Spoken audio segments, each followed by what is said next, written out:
Paul McCartney was caught for marijuana. Today, 53 years ago, Paul McCartney was caught for growing marijuana on his farm.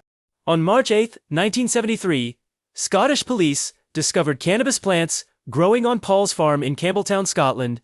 Although he was not sentenced to prison, Paul was still fined £100 for the case.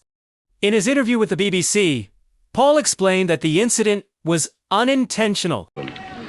Yeah, well, we got a load of seeds, kind of in the post, and we didn't know what they were, we kind of planted them all, and five of them came up illegal.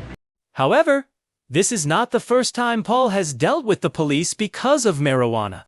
In August 1972, after performing with his band Wings in Sweden, the police arrested Paul and his wife, Linda McCartney, while heading to the locker room. Police found more than 5 ounces of marijuana on them. Both were eventually fined around $2,100. A few years later, in 1975, Paul was arrested again for possession of marijuana found in his car when the police stopped him for running a red light. However, Linda insisted that the marijuana was hers. Linda was later released after paying a bail of $500. Not only that, in 1980, Paul got into trouble with the police again, this time in Tokyo, Japan. At that time, Paul and Wings were on a concert tour in Japan. However, when they arrived at the airport, the police found a large bag of marijuana in Paul's suitcase during the inspection.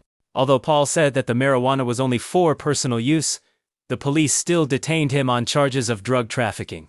After being detained for 9 days, Paul was finally released and asked to leave Japan, and the tour was cancelled. Subscribe for the next content. About the tour being cancelled, but we hope to come back sometime, maybe.